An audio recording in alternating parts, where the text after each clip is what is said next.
Radio UNAM es un medio que promueve el diálogo, la diversidad y la libertad de expresión en un marco crítico y respetuoso. Los comentarios expresados a lo largo de su programación reflejan la opinión de quien los emite, mas no de la radiodifusora. Radio UNAM. Y la Secretaría de Prevención, Atención y Seguridad Universitaria, a través de la Dirección General de Atención a la Salud, presenta Confesiones, Confusiones. un espacio de salud para los jóvenes.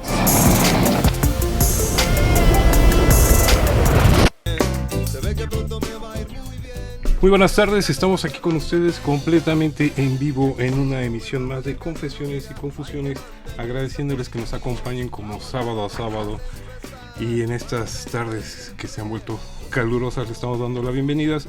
Les da la bienvenida Alfredo Pineda, como siempre, en estos temas importantísimos para toda la comunidad que nos escucha, nuestros estimados radioescuchas. Y el día de hoy no es la excepción, le estamos dando la bienvenida al doctor Pedro Iván Terrones Peralta, quien es subadministrador de Servicios Médicos de Seguridad en el Trabajo del Servicio Administrativo de Administración Tributaria del SAT. Muy buenas tardes, bienvenido. Hola, ¿qué tal? Muy buena tarde. Pues muchas gracias por la invitación. Gracias a Radio UNAM por invitarnos esta tarde.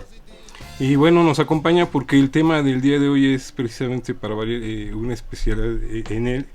Enfermedades gastrointestinales, lo cual en esta temporada se presta mucho este tema.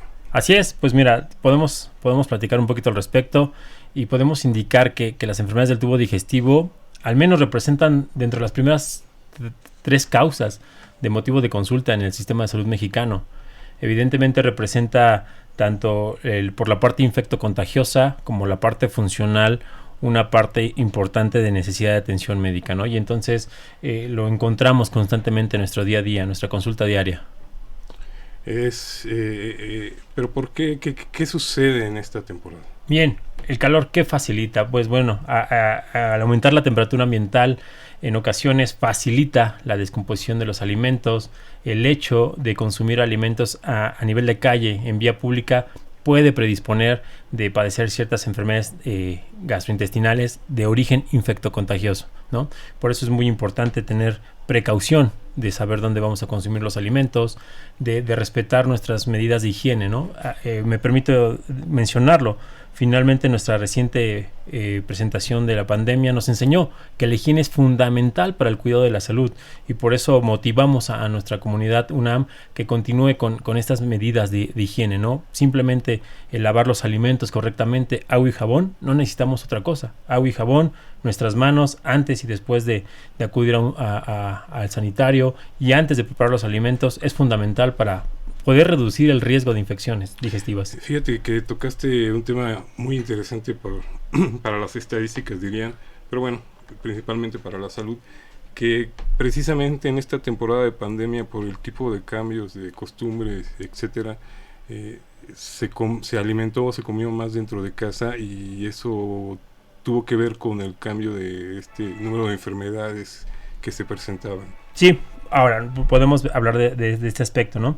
El quedarnos en casa modificó mucho la dinámica diaria de muchas personas.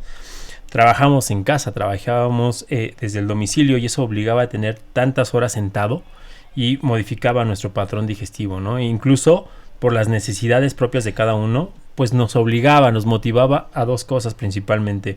Número 1, a modificar el grupo de alimentos. Se vio el incremento del consumo de alimentos rápidos, alimentos procesados. Y por otra parte, el hecho de permanecer sentados tanto tiempo, pues favorece este tipo de enfermedades digestivas, insisto, ahora del tipo funcional, ¿no? Podemos hacer brevemente mención del estreñimiento crónico, y también podemos hacer mención que se pudo haber incrementado. ¿Y por qué no? La esfera emocional incluye, interpreta y enfoca muchos de estos trastornos. Hay un gran espectro conocido como trastornos funcionales digestivos. El más representativo, podemos hacer mención el síndrome de colon irritable, popularmente mencionado como colitis. Evidentemente incrementa, ¿no? Y por eso la importancia de evaluar a nuestros pacientes de manera integral, física y emocionalmente. Como bien lo dices, hay pues hay padecimientos muy particulares, ¿no? Que como médicos se preparan para esta temporada que van a ir encontrando. ¿Qué otros padecimientos podemos ver? Bien, por ejemplo, en específicamente hablamos temporadas de calor, hacemos nuevamente mención, tengamos mucho cuidado de ser afectados por el tema infectocontagioso. Brevemente repetimos, en este caso es muy importante llevar a cabo ciertas medidas de autocuidado, higiene personal, higiene de los alimentos, procurar evitar consumir alimentos a nivel de calle y preferir aquellos alimentos cocinados, ¿de acuerdo? Al vapor, a la plancha, pero que sean realmente cocinados. Evidentemente, estas altas temperaturas que también favorecen la deshidratación. Y por ejemplo, si yo lamentablemente padezco y sufro de alguna enfermedad diarreica, pues tengo la facilidad de deshidratarme, ¿no? Por eso es la importancia de tener estas medidas de autohigiene, autocuidado. Y si una vez presento alguna enfermedad digestiva, nosotros le apostamos mucho a evitar la automedicación. No corran riesgo, por favor. Invitamos a la comunidad UNAM a evitar este tipo de riesgos. Inmediatamente acudir a un servicio médico es lo más inteligente que podemos hacer. Ahora, ya fuera de esto, ¿qué otras enfermedades a nivel nacional se llegan a encontrar relacionadas con el sistema digestivo? Bueno, por ejemplo, podemos hablar de la enfermedad celíaca, por ejemplo. ¿Qué es esto de la enfermedad celíaca? Se interpreta como la intolerancia de nuestro intestino al procesar una proteína. Esta proteína los encontramos en cereales, principalmente en trigo, centeno, que evidentemente al entrar en contacto con nuestro tubo digestivo no tiene la capacidad de digerirlo y evidentemente va a causar un proceso inflamatorio, ocasionando inflamación, distensión, diarrea, anemia incluso, ¿no? Porque estamos hablando de un trastorno de mala absorción. Entonces, ¿qué pasa? Ante este tipo de cuadros, misma situación y misma recomendación, recomendamos evitar la automedicación y acudir a un médico. Celíaca se llama. Enfermedad celíaca, justamente, ¿no? Y deriva de la pobre capacidad de nuestro intestino a digerir este tipo de proteínas de los cereales. En particular, justamente, y en este mismo sentido, sí, podemos aprovechar la oportunidad y hablar de la pobre tolerancia a la lactosa, ¿no? La famosa intolerancia a la lactosa. ¿Por qué no? Encontramos un gran grupo, es uno de los trastornos digestivos más frecuentes en nuestra consulta y deriva de la pobre capacidad del tubo digestivo al digerir el azúcar que se encuentra en algunos lácteos, ¿no? La lactosa. Nuestro intestino, en su luz, tiene una enzima llamada lactasa, que ayuda a digerir, a procesar este azúcar.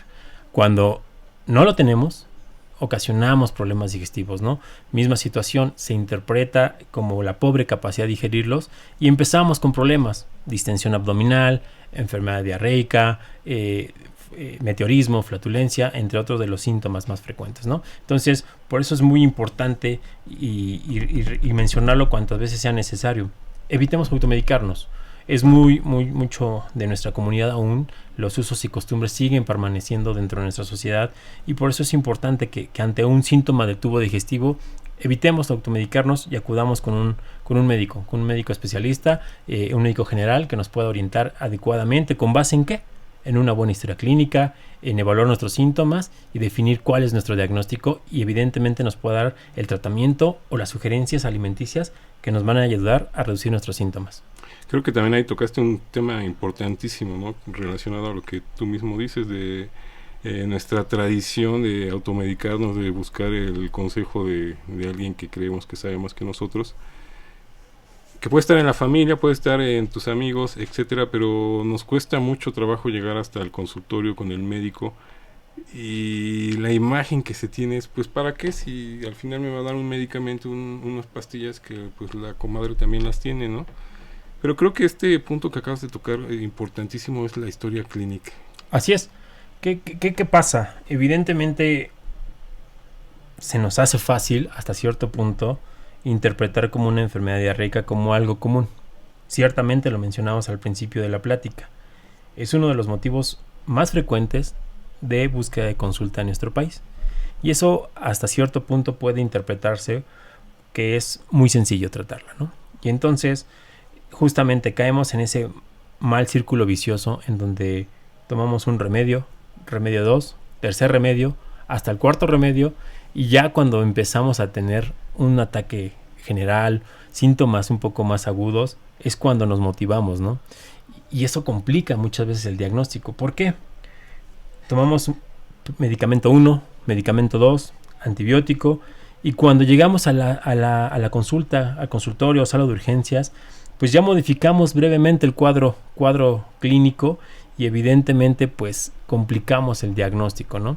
Y justamente una de nuestras grandes herramientas es una buena historia clínica, ¿no? Claro. Y el llevar de la mano a nuestros pacientes, interrogar, saber cómo inició, cuándo empezó, hablar incluso desde las características de las deposiciones, nos va a dar muchísima información, ¿no? Entonces, motivamos a evitar la automedicación, motivamos al abandono del hábito del abuso de antibióticos, en donde realmente un gran porcentaje, me atrevo a decir que el 90% de nuestras enfermedades digestivas son de origen viral, es decir, no requieren de un antibiótico o de un tema funcional, no requieren de un antibiótico, ¿de acuerdo? Por eso, una vez más hacemos la invitación a que no nos automediquemos, no nos orillemos a un riesgo y vayamos con un médico a la brevedad, es más importante. Mi único consejo es, ante toda enfermedad diarreica, lo único que podemos hacer es un plan de hidratación.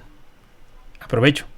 Plan de hidratación no son bebidas deportivas, no son refrescos, no son jugos, básicamente es un suero. Un suero, empecemos a hidratarnos y a la brevedad acudir a un servicio médico.